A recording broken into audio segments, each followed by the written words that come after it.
Hello, welcome to From the South. I'm Laura Prada from the Telesur Studios in Caracas, Venezuela. We begin with the news. Stay with us.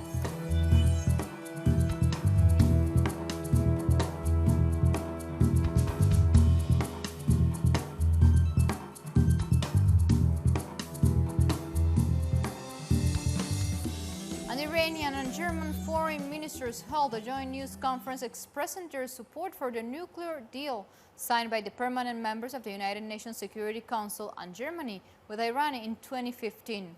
Speaking in Tehran, the top Iranian diplomat Mohammad Javad Zarif and his German counterpart Heiko Maas said that P5+1 agreement with Iran brought peace in the Middle East closer. The United States inflamed tensions in the region by unilaterally withdrawing from the nuclear deal in 2018, imposing new sanctions on Tehran and sending an aircraft carrier to the Gulf. However, Iran says it has remained faithful to the terms of the nuclear deal despite United States' exit and subsequent economic attacks on the Islamic Republic. The new tension in our region is the result of the economic war the United States declared against Iran. Mr. Trump said himself that we are in an economic war with Iran. The only way to decrease tensions in the region is to stop the economic war. There is a war in Syria and in Yemen, fortunately not here, and we want to do everything we can to keep it that way. Nevertheless, the tension here in the region are worrying, and we fear that single events we can trigger developments that end in violence, and we want to prevent this under all circumstances. And United Nations nuclear watchdog body has confirmed that Iran was now producing more enriched uranium than before. Pace of production fluctuates, and production is one thing, but they can use it for dilution, for R&D, so we cannot tell when it comes to the ceiling. And in other topics, Turkey is looking at purchasing fighter jets from Russia and China after the United States threatened to prevent delivery of its F-35 aircraft.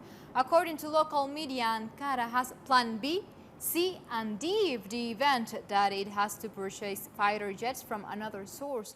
The United States has said it will not deliver the F-35 if Turkey's deal purchase the Russian-built S-400 air defense system goes ahead.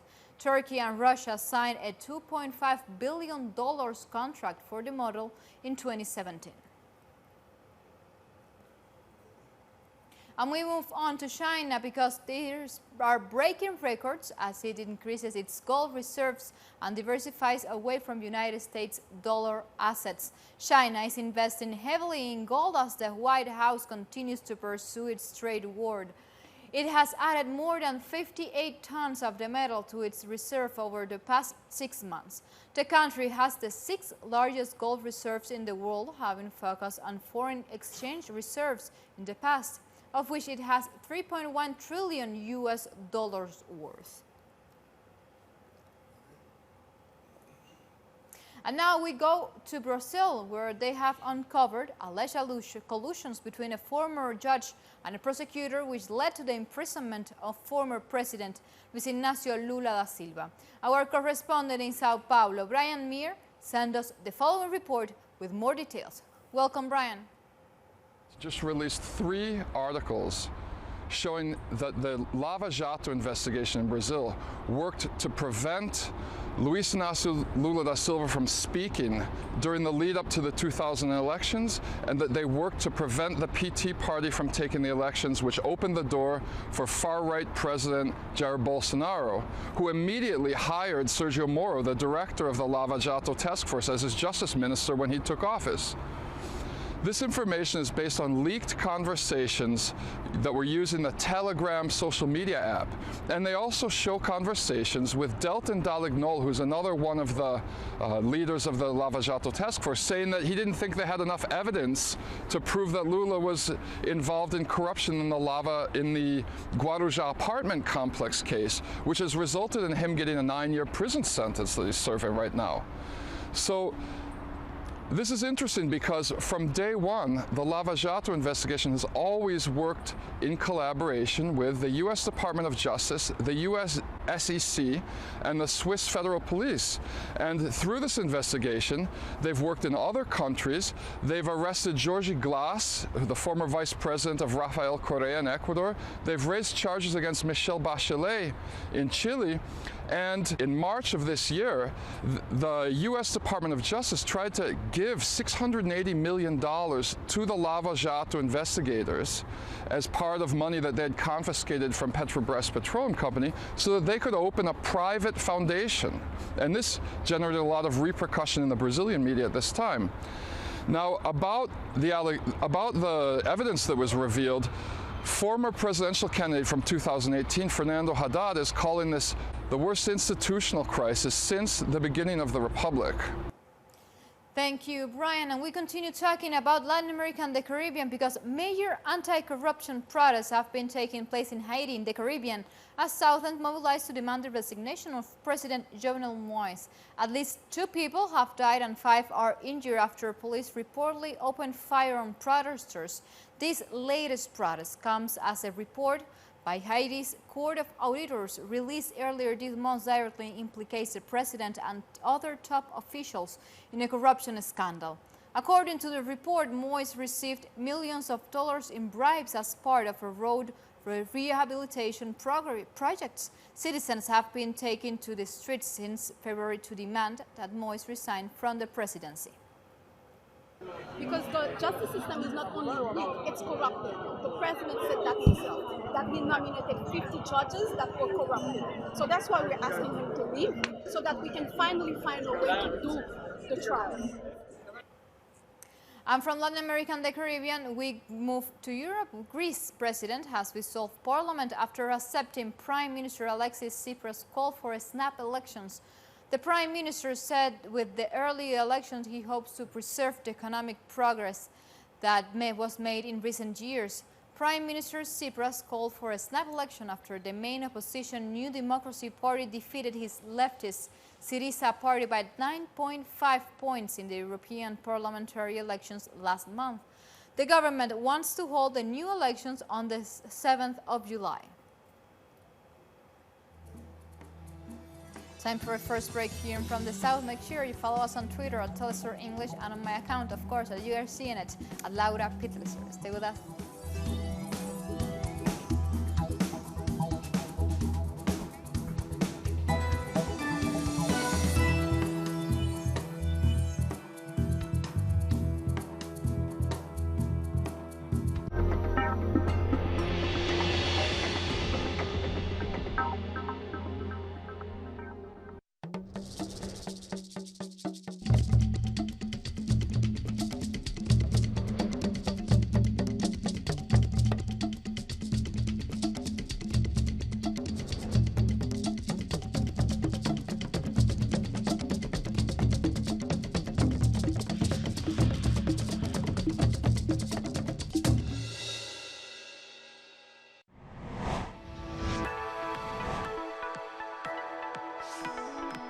Discover the cultural diversity that defines a continent. The place where art and tradition are part of the same nucleus. Artistic expressions,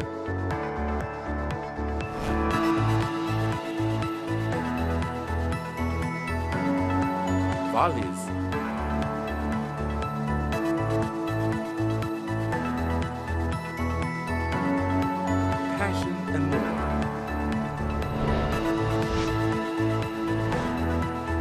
real life.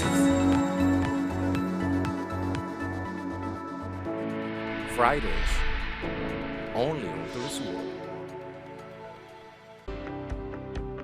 Enjoy the best content in spaces where you will discover new perspectives, innovation, well-being, conservation, equity, traditions,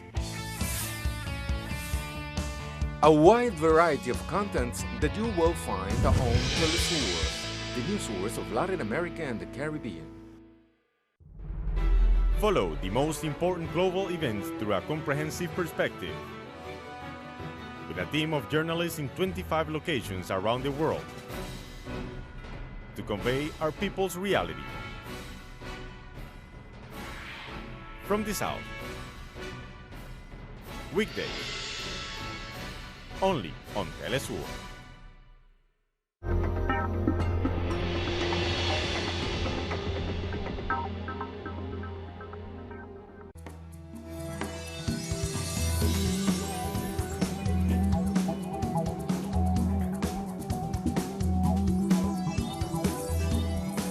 And we are back. The United Nations mission in Mali has confirmed that at least 95 people have been killed in an attack in the central region in a village inhabited by members of the Dogon ethnic group.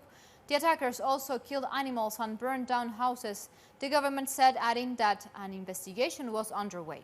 No one has claimed responsibility so far for the onslaught, and tensions have been rising since an ethnic Dogon military militia was accused of carrying out a massacre in an ethnic Fulani village in March.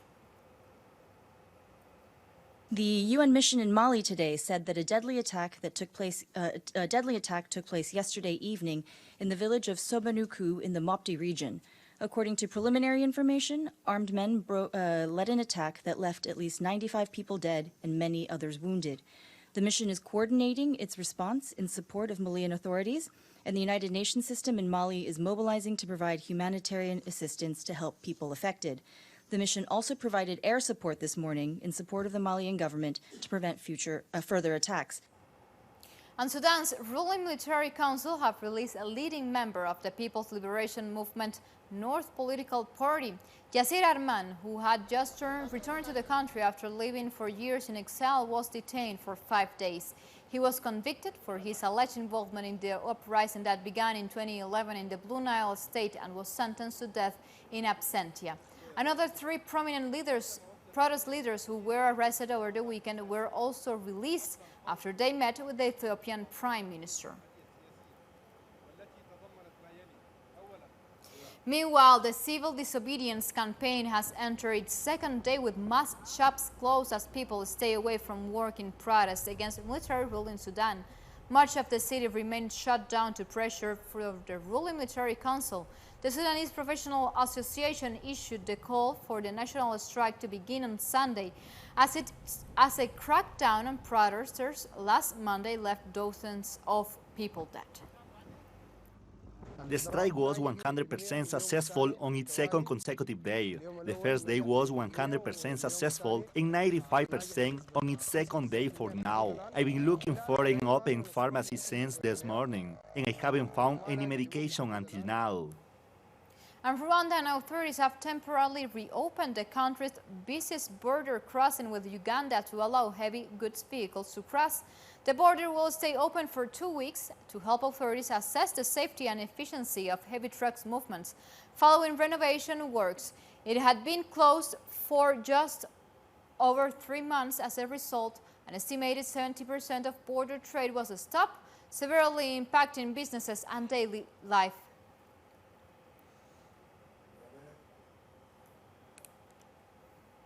In Botswana, High Court is to rule on Tuesday in a case challenging the criminalization of gay sex. Homosexual acts are outlawed in the country under the Penal Code of 1965, and a named applicant is challenging 2 sections of that code that threaten offenders with a jail sentence of up to 7 years. The landmark case is being watched across Africa after Kenya recently upheld its own anti-homosexuality laws. Because there are many services that we require as gay men that some nurses are not aware of. And if you go to a government hospital, there'll be those negative comments said to you. So we just want to be free to access these services.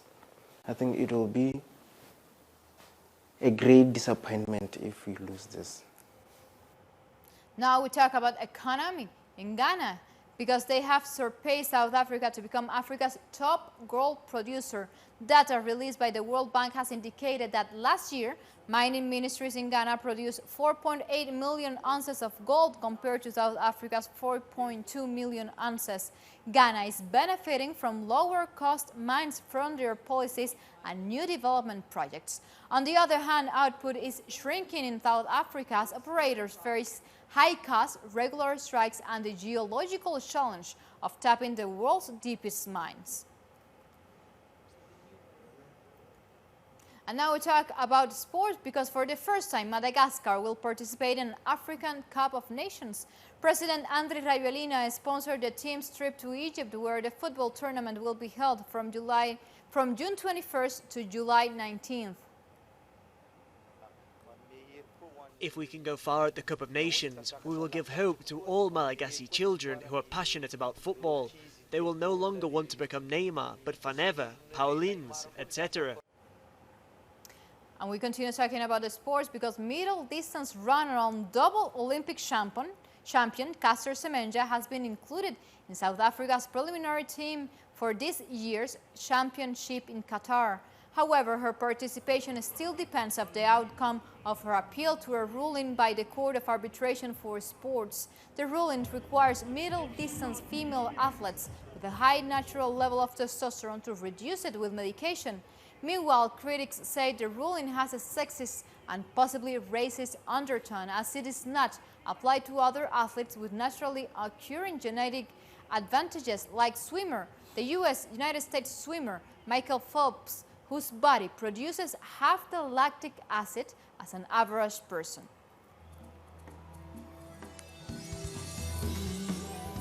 Time for a very short break. Stay tuned.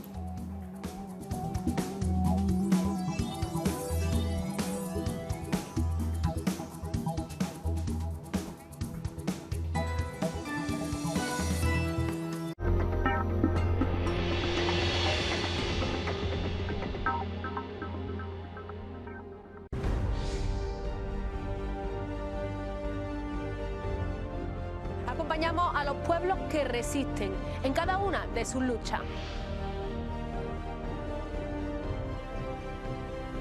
Somos esa ventana que se abre para visibilizarlos entre fronteras.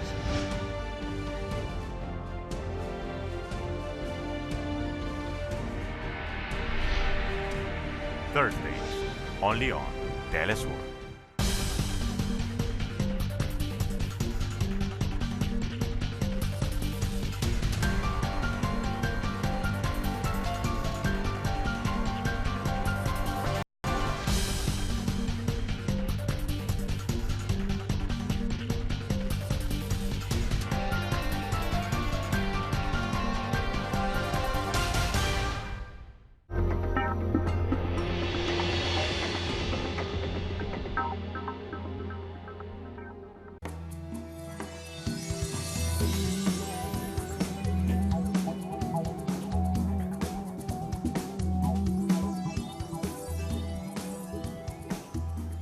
And we are back and we talk about Latin America and the Caribbean. In Barbados, opposition leader Joseph Azuli has launched the Socialist Democratic People's Party for Democracy and Development. Azuli, who left the Barbados Labour Party soon after his victory during the 2018 election, says his new party will focus on policies and governance surrounding Bajin's growth and development.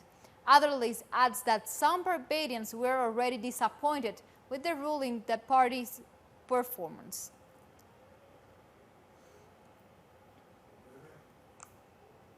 And we continue talking about Barbados because Prime Minister Mia Mottley has assured citizens that the island economy is on demand, as she called on Barbados diaspora to contribute to national development.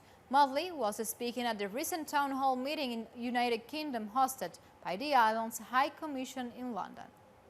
We're going to build the commitment of people to go beyond the call of duty to build out our nation to be great. I don't want to sound like the man who visited this town earlier this week. But we have, if we are being honest, work to do. And we have to do the heavy lifting to make sure that Barbados can stand tall and stand for what it stood for in the past, but even build upon that to transform a nation and to transform a people. And in Chile, teachers held a second consecutive week of protest against educational reforms. Around 70,000 members of the Chilean Teachers Association are striking for better working conditions and adequate attention to public education. They intend to take further action on Monday night with a vigil on the outskirts of Valparaiso City. Meanwhile, the march will continue on Tuesday in the streets up until it reaches Congress. Demonstrations reactivated after Sebastián Piñera's government cut dialogue to impose privatization projects. This march demonstrates that the entire country is part of this mobilization, and after this there will be events everywhere. We have already requested the necessary permits from the authorities. We will join our colleagues in Valparaiso. Together we will march to Congress and we will gather as the minister presents the proposed curriculum to the parliament. We will also ensure that the representatives are in the room to ensure that the voice of the faculty is heard. And teachers and doctors in Honduras have restarted their protest against the privatization of education and health care. The protest began in the capital, Tegucigalpa, and other cities from early in the morning this Monday, after last week's mass demonstration and strikes. The organizers gave President Juan Orlando Hernández until midday this Monday to answer their demands. Good evening, people of Honduras. The platform for the defense of health and education informs. Firstly, that the government has until midday on Monday, June 10th, to respond to the 9 points put forward by us as a basis to begin talks. Secondly, we call for peaceful protest across the country from 7 a.m. in the locations and departments already agreed by the local organizations, in Francisco Morazán and the Suyapa Boulevard, in front of the UNA. And with the largest lithium reserves in the world, Bolivia is looking to be a future leader in production of much-needed energy source. As such, the Bolivian government has started to long-term processes of industrialization for the extraction and production of these materials. To know more, we have for you the following story. This is the first fair promoted by state company Bolivian Lithium Deposits, created a decade ago.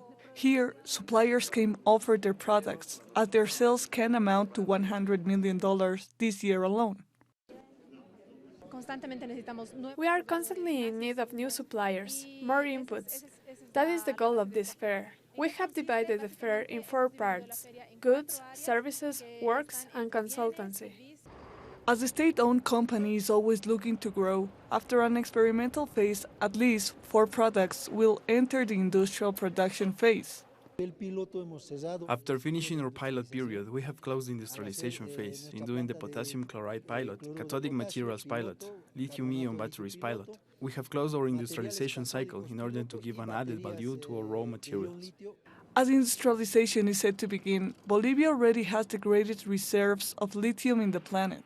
On top of this, the country is starting to industrialize the manufacture of potassium carbonate, which is used as fertilizer and is exported to Brazil. Within our salt deposits are the elements we want to extract, like potassium, lithium, magnesium, and more. What we do is we extract the liquid and it goes through pools for a process of evaporation. The process of evaporation creates the raw materials for the production of potassium chloride, magnesium chloride, lithium carbonate, and sodium chloride. The resources extracted from Bolivia's salt flats are considered strategic for the creation of electronic products that need lithium batteries, like cell phones or electric cars. As such, the government of Bolivia plans to complete the industrialization of their salt-based resources by 2030. And like this, we come to the end of News Free, but you can find this and much more other information on our website, as you can see it, selectorenglish.net, where you can read opinion article, watch special interviews, and find much more material that we produce especially for you. Continue with Telesur, always connecting the global south. Until next time, thank you for watching.